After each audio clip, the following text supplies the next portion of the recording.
하나님께서 우리에게 주시는 말씀 사무엘상 17장 22절로 23절의 말씀 다 같이 읽도록 하겠습니다. 시작! 다윗이 자기 짐을 지킨 자의 손에 맡기고 군대로 달려가서 형들에게 문안하고 그들과 함께 말할 때에 마침 블레셋 사람의 싸움 도우는 가드 사람 골리앗이라 하는 자가 그 전열에서 나와서 전과 같은 말을 하매 다윗이 들으니라. 아멘. 어떤 사람에게 유독 거슬리는 표현이나 말이 있습니다. 가만히 잘 지내다가도 한 단어, 그 표현 때문에 갑자기 우울해지거나 갑자기 불같이 화를 내는 경우가 있죠. 영어 표현으로는요, 트리거드라고 이야기를 합니다. 트리거, 뭐냐면요, 명사로는 이 방아쇠, 총의 그 방아쇠를 의미를 하고요. 동사로 사용이 되면은 촉발시키다 라는 의미를 가지고 있습니다. 어떤 사람의 감정 상태를 갑작스럽게 분노나 부정적인 감정으로 촉발시키는 것이 바로 이 트리거드, 이것의 뜻입니다. 우리말로 하면 발작 버튼, 분노 버튼이라고 번역을 할 수 있을 것 같습니다. 특정한 단어와 표현에 대한 이 트라우마가 있거나 큰 충격, 혹은 그 사람이 가지고 있는 고유의 신념이나 생각이 그 표현과 단어에 담겨 있어서 그렇게 반응을 하는 것이겠죠. 그런데 꼭 이 버튼이 부정적인 것에만 작동하는 것은 아닙니다.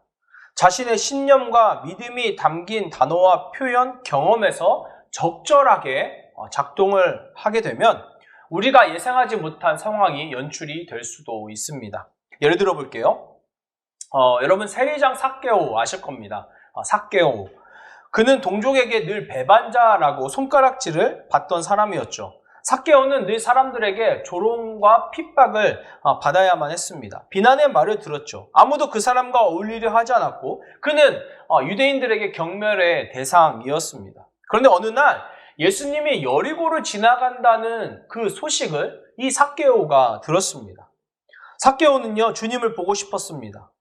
키가 작은 그가 선택할 수 있는 것은 돌 무화과 나무 위에 올라가는 것이었죠. 그가 이렇게 용기를 낼 수 있었던 이유가 무엇일까요?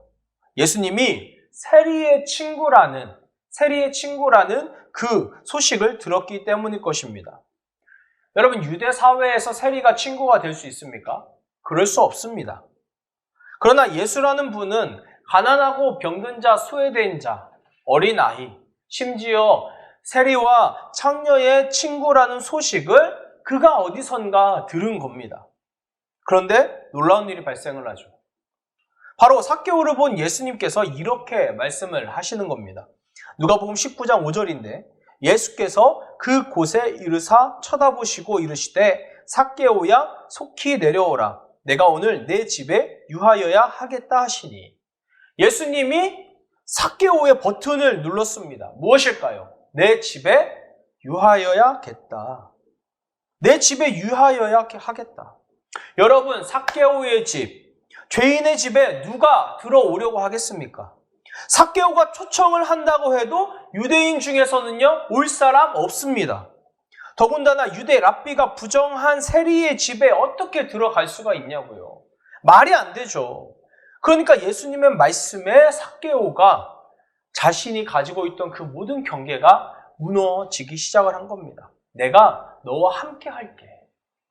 이 한마디에 삭개오의 모든 감각과 이성이 마비가 된 것이죠. 그가 어떻게 행동을 합니까? 누가복음 19장 6절을 보니까 급히 내려와 즐거워하며 영접하거늘. 상기된 얼굴로 나무에서 내려오는 그 삭개오가 상상이 되실 겁니다. 이뿐인 줄 아십니까? 가난한 자들을 위해서 소유의 절반을 내어주겠다고 합니다. 불의하게 속여서 빼앗은 것이 있으면 4배로 갚겠다고 말합니다. 부자로 살았던 삭개오의 삶이 얼마나 몸이 건조하고 그 영적으로 빈곤했는지를 짐작을 할 수 있습니다. 우리 예수님이 이 사실을 아셨던 것 같아요. 그러니까 삭개오가 먼저 말하지도 않았는데 그의 집에 유하겠다라고 말씀을 하신 거죠. 영어 표현에서는 I must stay at your house today 이렇게 이야기합니다. must예요. 의지의 표현이죠. 내가 어떠한 일이 있어도 반드시 오늘 너의 집에 있어야 하겠다라고 말씀을 하신 거죠. 예수님께서 삭개오의 버튼을 누르자 그 누구도 예상하지 못한 결정을 그가 하게 된 것입니다. 자, 이런 삭개오와 대비되는 한 사람이 또 있는데요. 그 앞장에 보니까 누가복음 18장에 부자 관리가 나옵니다. 한 부자 관리가 예수님께 영생에 대해서 물어요. 어떻게 해야 영생을 얻을 수 있냐는 것이죠. 이에 주님은 계명을 지키고 있냐 물어보십니다. 관리가 대답을 합니다. 네, 어려서부터 내가 율법을 아주 잘 지켜왔습니다. 예수님은 그에게 한 가지 더 부족한 것이 있다고 말씀을 하시죠. 누가복음 18장 22절을 보니까 예수께서 이 말을 들으시고 이르시되 내게 아직도 한 가지 부족한 것이 있으니 내게 있는 것을 다 팔아 가난한 자들에게 나눠주라. 그리하면 하늘에서 내게 보화가 있으리라. 그리고 와서 나를 따르라 하시니. 예수님의 이 말씀이 부자 관리의 버튼을 눌렀습니다. 주님의 말씀을 듣고 그가 큰 부자여서 심히 근심하였다고 성경은 말합니다. 다른 복음서를 보니까 그가 심히 근심을 하면서 예수님을 떠났다고 이야기합니다. 어떤 말이 그의 버튼을 누른 것입니까? 내게 있는 것을 다 팔아 나눠주라. 내게 있는 것을 다 팔아 나눠주라. 그가 절대 듣고 싶지 않은 말이었습니다. 가장 피하고 싶은 말이었죠. 그런데 결국 그 말을 들은 겁니다. 삭개오와 이 부자 비교해보세요. 이 부자 관리는요, 유대인들에게 존경을 받는 공회의 한 사람이었을 겁니다. 율법도 잘 알고 있었습니다. 주변에 늘 사람들이 몰려들었을 거예요. 그리고 예수님이 먼저 그에게 다가간 것이 아니라 그 관리가 먼저 예수님께 찾아온 거죠. 삭개오와 완전히 다른 상황에 있는 사람입니다. 그러나 결과는 어떻습니까? 정말로 처음 된 자가 나중되고 나중된 자가 처음 되는 일이 발생한 겁니다. 겉으로 보기에는 삭개오는 죄인이고 돈에 미친 사람처럼 보였을 겁니다. 그러나 그는 마음이 빈궁한 사람이었습니다. 그것만 채워주면 되는 사람이었죠. 부자 관리는 돈도 많고 계명도 잘 지키는 모범적인 종교인이었습니다. 그러나 그는 마음이 가난하지도 않았고 오히려 돈에 집착하는 모습을 보여줬다라는 겁니다. 돈이 바로 이 부자 관리의 버튼이었던 거죠. 이처럼 어디에 가치를 두고 무엇에 영향을 받는지가 상당히 중요합니다. 여러분, 버튼이 눌리는 것은요, 한순간이지만 그 버튼의 기억이 만들어지는 시간은 한순간이 아닙니다. 반복된 수많은 상처와 경험, 선택과 행동이 기억으로 형성이 된 것이죠. 우리는 부정적인 상처와 경험이 기억으로 축적되면서 나도 모르게 다양한 버튼이 형성되고 있다는 것을 인지해야만 합니다. 그런데 이게 쉽습니까? 어렵죠. 그래서 예수님께서 삭개오를 구별하여 보셨던 그 영적인 눈이 저와 여러분들에게도 필요하다는 겁니다. 그게 무엇일까요?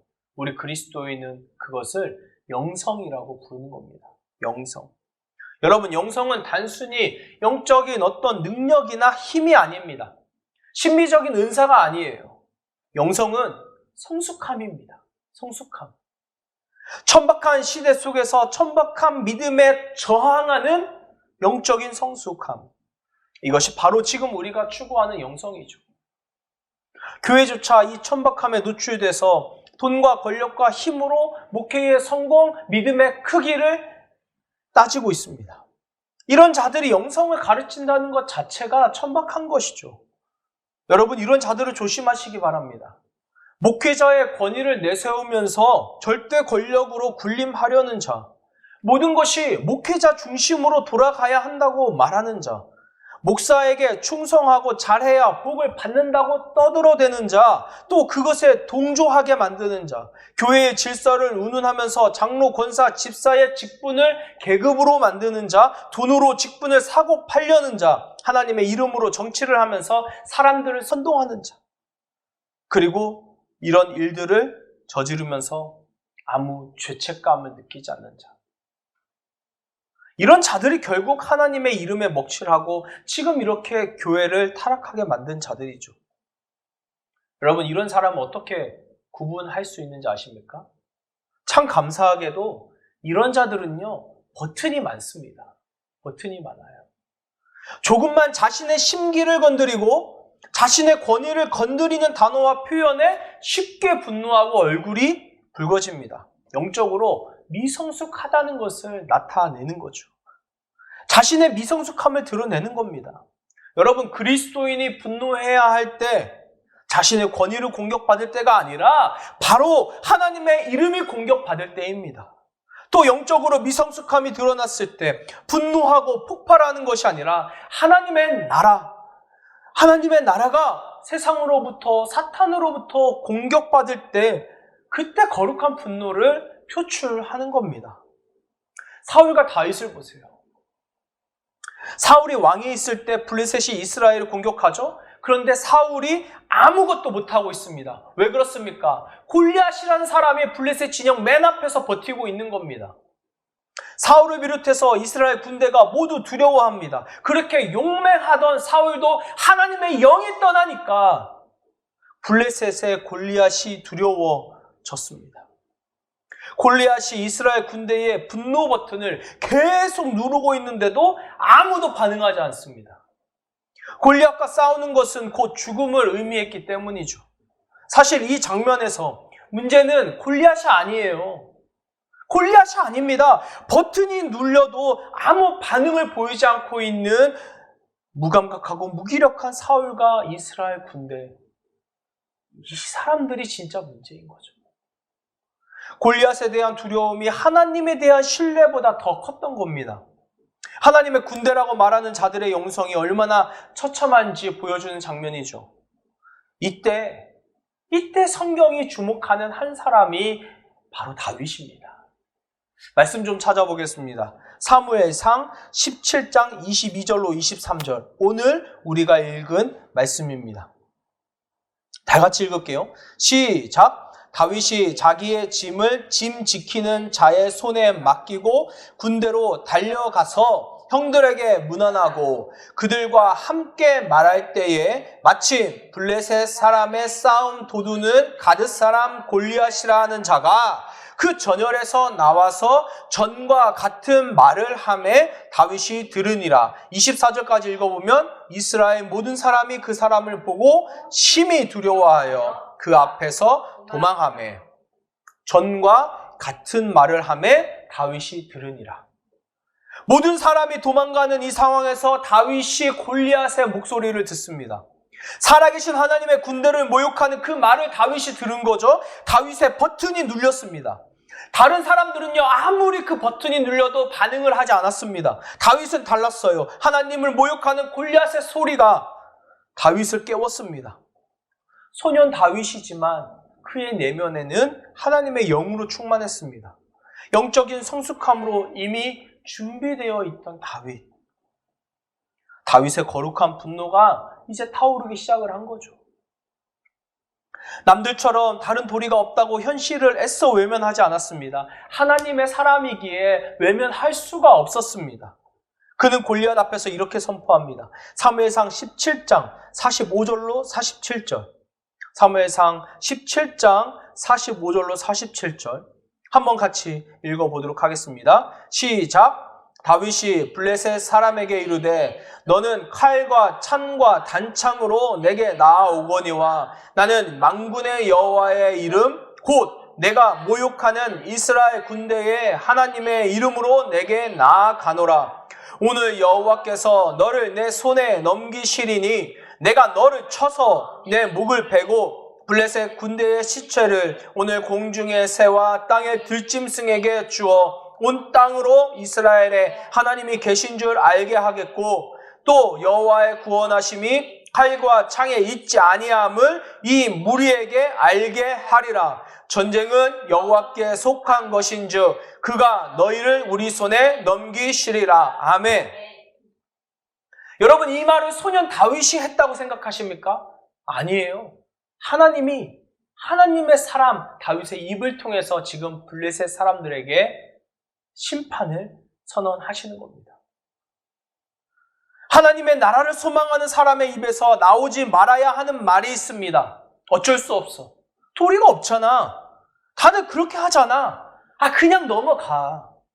진정 하나님의 사람은요, 이런 소리에 동의하지 않았습니다. 또 하나님의 나라를 모욕하고 하나님의 이름을 조롱하는 소리에는 더욱 가만히 있을 수가 없어요. 하나님을 조롱하는 것은 이 세상의 소리만이 아닙니다.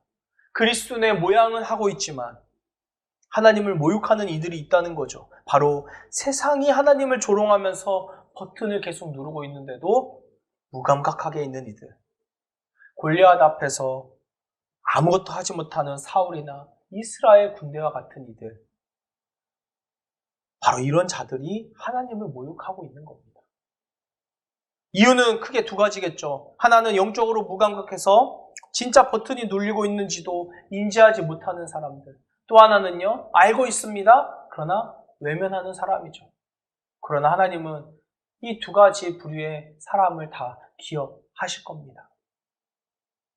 갈수록 하나님께서 이 세상에서 설 곳이 없다고 말씀을 하십니다. 그만큼 불의에 저항하고 하나님의 나라를 세워나가는 다윗이 잘 보이지 않는다는 의미겠죠. 그러나 역사는 그렇게 반응했던 다윗 한 사람에 의해서 흘러간다는 사실을 우리가 기억했으면 좋겠습니다. 이것은요, 영웅주의가 아니에요. 히어로 한 사람에 의해서 흘러가는 그 영웅주의가 아닙니다. 오히려 골리앗이라는 거대한 영웅을 비추고 있었던 역사의 그 스포트라이트를 하나님께로 다시 되돌리는 탈영웅화 작업입니다. 사울은 전장에 나가는 다윗을요, 골리앗화 시키고 있었습니다. 다윗에게 맞지 않는 갑옷을 주고요, 칼을 주고요, 그가 할 수 있는 그 군사 장비를 지원한다고 했습니다. 다윗을 골리앗처럼 만들고 싶었던 거예요. 그러나 다윗은요, 가장 목자다운 방식, 가장 익숙한 방법으로 골리앗을 대면했습니다. 가장 익숙한 방법. 물맷돌입니까? 아니에요. 여기에 다윗의 비밀이 있는 겁니다. 바로 임마누엘입니다. 임마누엘. 여러분, 다윗은요, 하나님이 함께 하시는 것이 가장 익숙한 사람이었습니다. 그는 그렇게 늘 하나님과 동행했기 때문이죠. 전장에서도 마찬가지입니다. 양을 칠 때만 하나님과 동행한 것이 아니라 절체절명의 위기 순간에도 그는 하나님과 함께 했습니다. 그러니까 다윗의 영적인 성숙함이 다른 이들과 다를 수밖에 없었습니다. 우리에게 분명 이 트리거드, 발작 버튼, 이 분노 버튼이 있습니다. 저와 여러분들에게 있어요. 우리는 부정적인 감정을 일으키는 이 기억을 치료해야 합니다. 상담도 필요하고 내적인 치유도 있어야 합니다. 그러나 그리스도인으로서 가장 필요한 것은 우리의 감정 상태를 인지할 수 있는 영적인 성숙함이라는 거예요. 이 영적인 성숙함이 훈련되지 못하면 우리는 감정만이 아니라 신앙에서도 분명 문제를 일으킬 것입니다.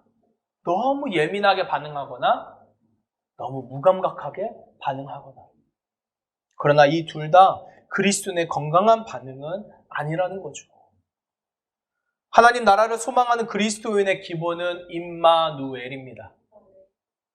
여기서부터 우리의 영적인 성숙함이 발현될 수 있는 것입니다. 짐 와일더라는 사람이 있는데요. 달라스 윌라드와의 마지막 영성수업이라는 책에 이런 글귀가 있습니다. 한번 들어보세요. 하나님이 우리와 함께 하신다고 생각하는 것과 우리의 현실에 대해 하나님과 함께 생각하는 것은 큰 차이가 있다. 하나님과 공통적인 마음 상태에 있으면 하나님과 함께하는 삶이 이루어진다. 그러면 우리는 단지 하나님에 대해 생각하는 것이 아니라 하나님과 함께 생각하게 된다. 하나님에 대해서 생각만 하는 것은 무의미합니다. 하나님과 함께 생각하는 것. 이것이 하나님의 마음을 함께 나누는 것이라고 말합니다. 그러고 보니까 여러분, 하나님에 대해서 생각하는 것은요, 하나님과 내가 하나가 되지 못하고 있다는 의미이기도 합니다. 그런데 하나님과 함께 생각한다는 것, 함께 생각한다는 것은 하나님과 내가 하나가 되고 있다는 것에 또 다른 의미라는 거죠. 바로 소년 다윗이 그렇게 늘 하나님과 함께 생각한 사람이었습니다. 우리의 임마누엘의 그 의미가 조금은 더 분명해지는 것 같습니다. 하나님이 우리와 함께 하신다는 것은 우리의 일상에서 하나님과 함께 생각한다는 것을 의미하는 것 같습니다. 그런 사람이 결국 이 세상이라는 골리앗과 맞서서 하나님 나라의 가치를 세워나갈 수 있는 사람이겠죠. 저와 여러분이 지금 소년 다윗처럼 아주 보잘것없는 사람처럼 보이지만, 그러나 하나님은 우리의 영적인 성숙을 도모하라고 요청을 하고 계십니다. 아무리 세상이 우리를 흔들어도 능히 견딜 수 있는 영성. 그러나 하나님의 이름이 욕을 먹고 하나님의 나라가 짓밟힐 때는 거룩한 분노로 포효할 수 있는 그런 영성을 가진 그리스도인이 되길 원하십니다. 하나님의 이 부르심 앞에서 저와 여러분이 결단해야 되겠죠. 이번 한 주를 살아가면서 곰곰이 우리의 영적인 성숙함을 묵상해보고, 또 우리가 하나님의 음성에 어떻게 반응하고 있는지 곰곰이 생각해보면 하나님께서 우리에게 요청하시는 그 부르심이 얼마나 귀중하고 얼마나 소중하고 지금 얼마나 필요한지 알게 될 것 같습니다. 여러분을 진심으로 사랑하고 축복합니다. 묵상하면서 나가겠습니다.